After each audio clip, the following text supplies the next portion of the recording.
どうも、モノティブのニョロです。今回紹介するのはこちらですね。もうミニマルなデスクギアを追い求めている人にとっては待望の製品がね、ついに日本に上陸です。ミステルという台湾発のキーボードブランドの製品で Air One BT というね、キーボードです。とにかくこのキーボードね、もうほんとめちゃくちゃこれすごいんですよ。とりあえずブラックでソリッドな質感っていうのがあって、見た目はもう最高にミニマルでまずかっこいいじゃないですか。で、これパッと見た感じは Apple のマジックキーボードのようなおしゃれな薄型のキーボードっていう感じなんですけど、実はこれ超薄型のメカニカルキーボードになっています。で、この手の薄さのキーボードって大概はメンブレン方式のものなんですけど、このね Air One BT はしっかりとキー一つ一つが独立した構造になっているメカニカルキーボードになっています。ほんとね、この薄さでメカニカルキーボードってすごくないですかこれ。で、すでにミステルから Air One という機種が発売されていて、それは有線接続タイプの同じく超薄型メカニカルキーボードなんですけれども、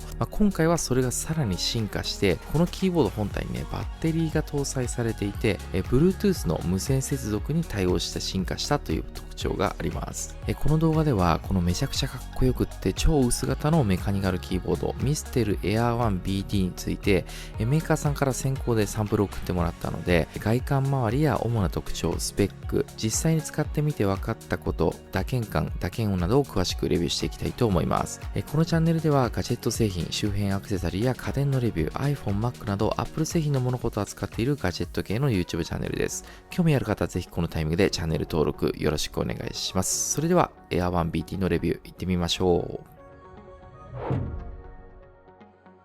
まずはミステル Air One BT の外観とスペック面というのを詳しく見ていきたいと思います。Air One BT は超極薄タイプのメカニカルキーボードで、キー数は68、レイアウトとしてはファンクションキーがごそっと一列なくなっている 65% レイアウトを採用しています。この 65% レイアウトと超薄型のキーボード筐体っていうのが相まって、絶妙なミニマル感っていうのを出している感じですね。で、それぞれのキースイッチにはチェリー MX ULP スイッチ、ウルトラロープロファイルスイッチっていうのを採用していて、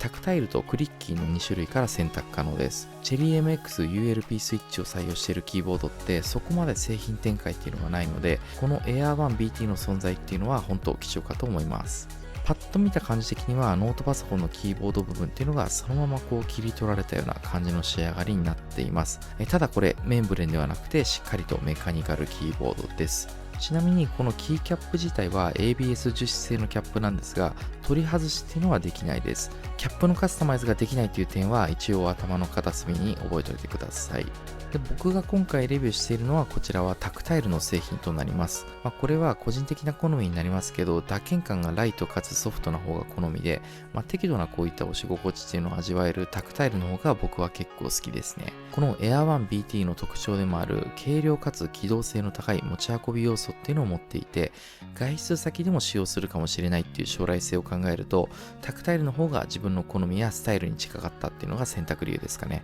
もちろんこれは本当好みの違いなので、打鍵感とか打鍵音でキーボード作業を爽快に感じたいっていう人はクリッキーの方がいいかと思います。で、カラーはこのブラックのみとなっています。シルバーとかホワイトとかよくあるキーボードカラー展開っていうのはないので、このブラックのみの取り扱いです。キーボードの筐体は表面と側面部分のほぼ全体が CNC アルミニウムっていうのを採用しています。各々のキーキャップと背面素材っていうのは ABS 樹脂っていうのを採用しているので、キーボード自体の合成っていうのはとても優れていながらも超軽量な仕上がりっていうのを実現しています。実際こういう超薄型のキーボードって少し力が加わると若干しなったりするようなことっていうのもあって、キーボード自体の耐久性が心配になることって結構あるんですけど、この Air One BT ね、全くそんなことなくてめちゃくちゃ硬いです。超頑丈ですね。そしてこの金属だからこそ味を出せるメタル素材特有の武骨な質感っていうのがスリムさとかスタイリッシュさっていうのを出しまくっているので、もうこれ半端ないぐらいね、めちゃくちゃかっこいいです。ちなみに側面と背面周りもうちょっと見ておくと、本体上面には左右1箇所ずつ USB-C 端子が配置されています。あとこちら電源のオンオフスイッチがあります。背面側はチルト角度調整のスタンド機能とか爪とかはなくて真っ平らですね。滑り止めのようなシリコン素材っていうのが点々と6箇所配置されています。あとこちらのへこんでいる部分に後ほど軽く紹介しますけど、ディップスイッチという切り替えスイッチが搭載されています。本体のサイズは横幅が 308.1mm、縦が 99.6mm、高さが一番高い部分で 14.6mm、重さは約 305g というサイズ重量スペックです。特に注目したいのはこの 14.6mm っていう厚み、高さ部分ですね。それとあと 305g という重量の数値です。厚みの面でいくと筐体高さがスリムとされるロープロファイルのメカニカルキーボードとかでもだいたい 25mm 前後ぐらいの厚みの製品っていうのがほとんどなので、このミステル Air 1 BT の 14.6mm っていう厚さがメカニカルとは思えないようなかなり異次元な薄さっていうのを実現していることがよくわかると思います。手元のノギスで実際に測ってみると、この 14.6mm はキーボード上部でキーキャップのトップ部分から底面の筐体までが 14.6mm というこの数値になっているようです。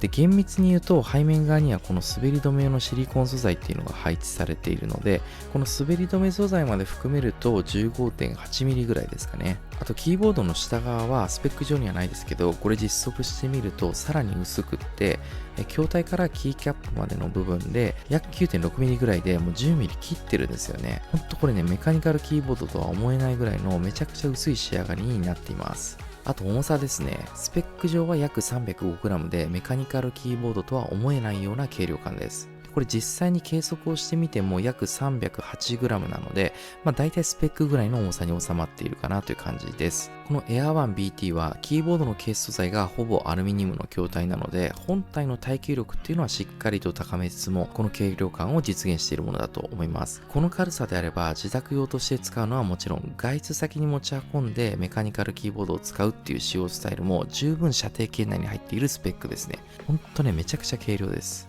で、あと対応 OS は Windows と Mac のどちらにも対応しています。背面側に DIP スイッチという4個の切り替えスイッチがあって、僕は Mac ユーザーなので、この1番をオンにすると Mac 仕様のキーボード利用が可能になります。この他の DIP スイッチの切り替えでファンクションキーとかキャプスロックキーの切り替えなどもできるので、この辺はね、説明書を見てもらうとわかると思います。はい、あと接続方式は USB-C の有線接続、または Bluetooth 5.0 のワイヤレス接続となっています。Bluetooth は最大3台のデバイス間で登録が可能で、事前にペアリングをしておけば、このキーボードのファンクションキーと X、C、V、この3つのキーを同時押しすることで簡単に切り替えができます。切り替えの速度自体も結構速くて、体感では3秒から5秒ほどあればすぐに切り替わるという感じです。USB-C で直接有線接続して使うときは、このキーボード正面の左右2箇所に USB-C 端子というのが配置されているので、ケーブルの取り回しとか勝手方向とかを考えて最適な方で接続できるようになっています。これも細かいですけど、ミステル Air 1 BT ならではの便利なポイントだと思います。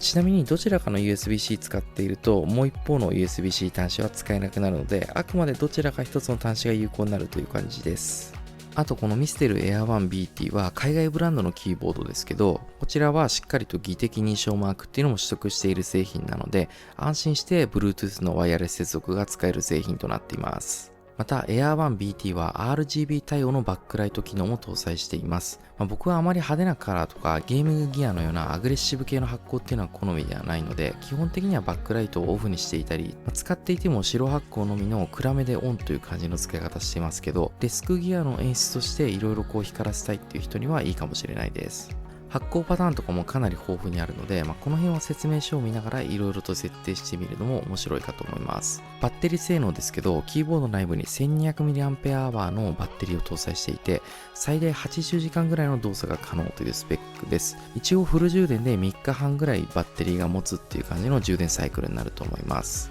電源なしでも1日くらいのキーボード作業であれば余裕で働いてくれるスペックですね。ただこれキーボードのバックライトの輝度だったり、その辺の条件っていう面でも大きく変わりそうなので、実際はもう少しバッテリー充電頻度は多いかなという気がしています。あとはオンボード保存できるキーボードメモリ機能も対応しているので、マクロ機能やこの各キーのリマッピング機能っていうのも使えます。特にこのミステル Air 1 BT は 65% レイアウトのキーボードなので、この右端部分のホーム、ページアップ、ページダウンあたりのキーに別のキー操作をマクロ登録しておくっていう使い方はかなりありかと思いますし、この辺はデスク作業の効率をさらに改善してくれそうな潜在能力っていうのをね、持っています。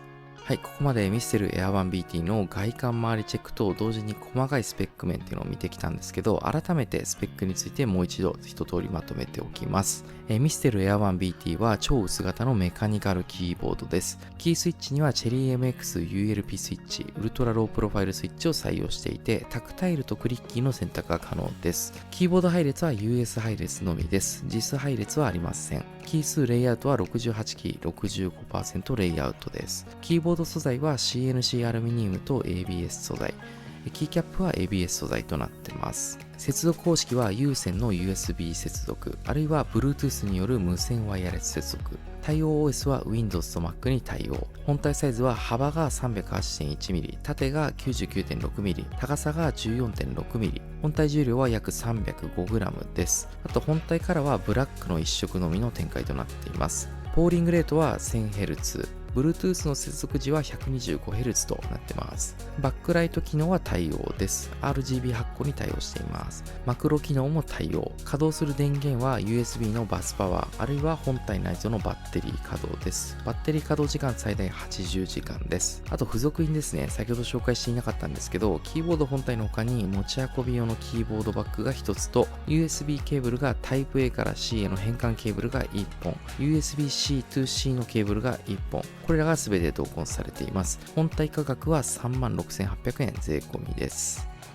Air1BT はキーボード時代にメモリー機能というのを搭載しているので、マクロ設定が可能です。マクロ設定は特定の複数のキー操作自体をあらかじめ記録しておいて、設定したキーを1回押すと、その登録したキー操作っていうのを実行できる機能です。僕はこのマクロ機能を使って、右上のこのホームボタン、これを Windows でいうところのデリートキーとして設定しています。カーソルよりも後ろ側の文字、後側の文字を消していくあのキーです。Mac ってそもそも Windows のバックスペースキーにあたるものが Mac でのデリートキーという名称なので、カーソルよりも前にある文字っていうのはキーボードのこのボタン一つで消すことはできるんですけど、Windows のデリートキーにあたるキーは名称が特になくって、キーボード上にキー配置されてないんですよ。なので、ファンクションキーとデリートキーっていうのを押して、カーソルよりも後ろ側の文字を消すっていう機能を使うんですね。フルサイズのマジックキーボードなんかだと×印のキーが配置されているので、それが Windows キーのデリートに当たるので、特に問題ないんですけど、MacBook の搭載しているキーボードだったり、このようなスリムなレイアウトのメカニカルキーボードっていうのは×印のキーボードっていうのは当然ないので、ファンクションキーを押しながらデリートキーをという2つの工程がね、少々めんどくさく感じることがよくあります。なので今回はマクロ機能の例として、この Air1BT の右上のホームキーにファンクションキープラスデリートキーの機能っていうのをマクロ設定してみます。Air1BT には全部で4つのレイヤーがあって、デフォルトレイヤー、レイヤー1、レイヤー2、レイヤー3が用意されています。今回はレイヤー3にこの設定をしていきますので、まずはファンクションキーとハテナキーですね、押して切り替えます。ちなみにこのファンクションキーとどのボタンを押すことによってレイヤーを切り替えられるかっていうのは、このキーボードキャップの上にレイヤー1、レイヤー2、レイヤー3という記載がありますし、切り替えた後はこのスペースキー左側の LED2 というインジケーターでそれぞれの発光色が変わるので、今どのレイヤーでキーボードが動いているかっていうのがわかるようになっています。今回はレイヤー3なので、この LED2 の部分は発光色が青色表示になっています。この辺の発光色の違いとかっていうのも説明書に書いてありますし、何色がね、どのレイヤーに対応しているかっていうのがわからなくても、特に心配しなくても問題ないかと思います。脱線しました。話を戻します。このファンクションとハテナを押してレイヤー3を選択したので、続いてはこのホームボタンに新たなキー設定をしていきます。ファンクションキーの右側とコントロールボタンを押してマクロ設定モードっていうのに切り替えます。スペースキーのこの左側が白色点灯になっていればマクロ設定モードになっています。続いてマクロ登録したいキーを選択します。このホームですね。1回押します。するとこのホームキーのみ表示色が赤色に変わりました。続けて新しく設定したいキーを押します。今回はカーソル後の文字を消す操作なので、通常 Mac で使っているファンクションキーとデリートキーですね、同時に押します。はい。で、完了したらこのホームキーが点滅するので、右側の PN キーを1回押してオンボード保存します。保存ですね。するとホームキーが赤色点滅だったのが青色表示に変わります。あとこの LED は再び白色表示になります。で最後にファンクションキーとコントロールボタンを押してマクロ登録モードを終了します。LED2 の白色表示が消えて元の青色表示に変わっています。これレイヤー3を意味する青色表示です。これでマクロ登録は完了です。こんな感じであくまで僕の使い方ですけど、Mac でいうところのファンクションキーとデリートキーの操作っていうのをホームボタンにマクロ設定してみました。これでカーソルの前側の文字を削除するときも、カーソルの後ろ側の文字を削除するときも、ファンクションキーを押すことなく、ここの隣同士のキー操作一発でできるようになりました。これでめちゃくちゃ快適に使えています。他にも使っているアプリとか使用スタイルによって、ユーザーそれぞれの便利なマクロ設定っていうのはあると思うので、特にこのホーム、ページアップ、ページダウンっていうこの3つのキーはオリジナルのショートカットキーとしてマクロ設定するとかなり便利かと思いますので、超おすすめです。はい、あとこのミステル Air 1 BT の打鍵感と打鍵音っていうのをチェックしておきます。キーボードって何千回何万回と指先を叩くものなので、この打鍵感打鍵音っていうのもね、重要なポイントになるかと思います。まずはこの Air 1 BT の打鍵音を録音してみたので聞いてみてください。こんな感じです。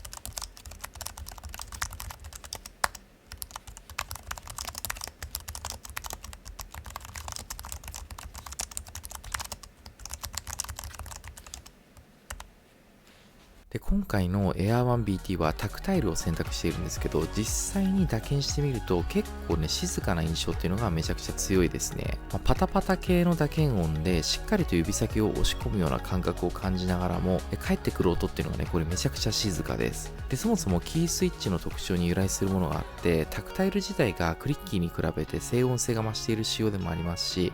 この Air 1 BT の中にはエバー素材の静音フォームっていうのも内蔵されているので、そのような効果もあってさらに静音性が増しているという感じかと思います。最近の個人的なキーボード事情からすると、しばらくメンブレンでカタカタとかペチペチ系のいわゆるメンブレンっぽいようなキーボードにしばらく慣れていたっていうこともあって、やはりね、このパタパタ系のタクタイルによる打鍵感とかタイピング体験っていうのは、想像もできないようなね、指先への心地よさっていうのを実感できますね。で、しっかりキーの一つ一つを押していますっていう感覚と、それを程よい打鍵サウンドで聴覚にこう返してくるっていう感じは、軽快にタイピングをね、進めたくなるような強い動機にもなります。ブログ記事を書いたり YouTube の台本書いたりするときはキーボードを何時間も触りながらタイピングしますけど、この打鍵感打鍵音さえあれば長時間続けていても全く苦はないですし、むしろもっと触っていたくなるぐらいの心地よいっていう感じがあります。このようなメカニカルキーボード特有の打鍵体験というのをこの超薄型かつ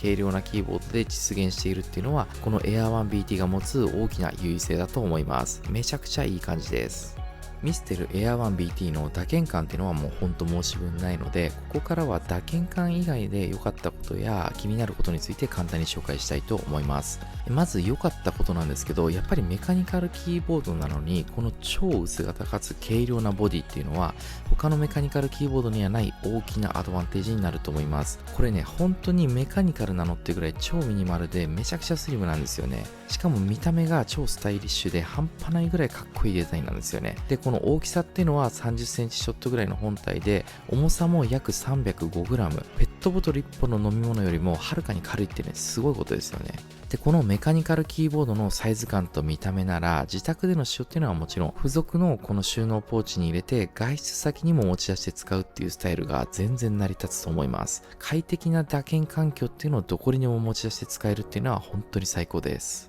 気になることもいくつか挙げておきます。まずはバッテリー持ちです。一応スペック上では最大80時間ってことなんですけど、バッテリー持ちはね、正直物足りない部分はあるかなという感じです。僕自身の使い方としては、1日数時間から多い時で10時間ぐらい使えますけど、多分80時間も持ったことがなくって、実際には2、3日に1回は充電しているっていう感じのサイクルです。そもそもメカニカルキーボード自体がバッテリー持ちは苦手気味ですし、バックライトもオンにしたりっていう感じなので仕方ない部分もあるかと思いますが、やはり汎用的なメンブレン方式のキーボードに比べるとバッテリーの充電頻度っていうのはね多くなるかなという感じです。あと打鍵音なんですけど、1個だけね気になることがあるんです。これはチェリー MX-ULP の構造上の問題なのか、この製造の個体差のせいなのか、はたまた僕の押し方が悪いのかっていうところなんですけど、この真ん中のスペースキーですね、これを押した時に指先の当たりどころが悪いと、この真ん中のスペースキーを押した時に指先の当たりどころが悪いとキシキシとなるような感じがごく稀に発生します。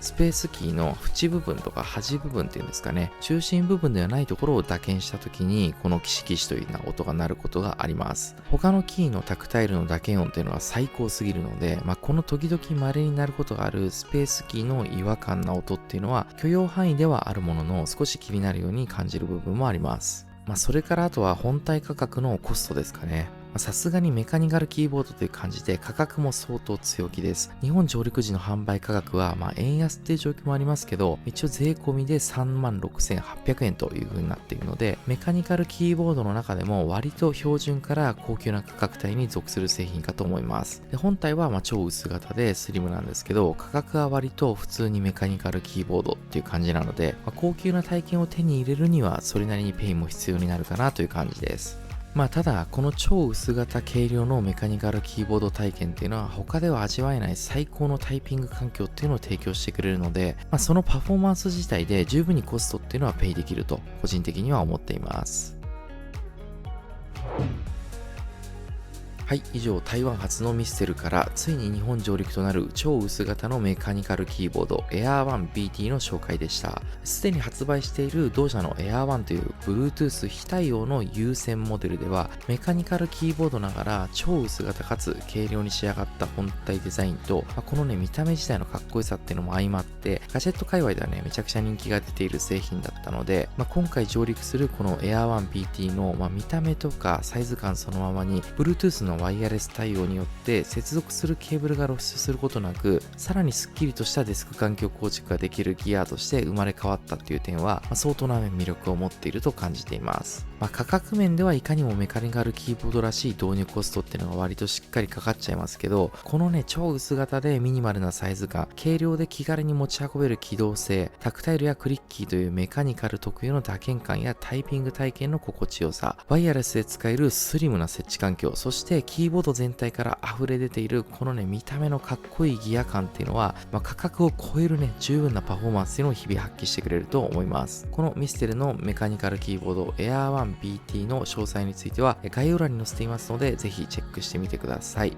この動画が少しでもいいなと思った方はぜひ高評価ボタンとチャンネル登録をよろしくお願いします。また X、Twitter ではガジェット情報満載で定期的にポストしていますので、こちらも合わせてフォローお待ちしています。それではまた次回です。本日も最後までご視聴ありがとうございました。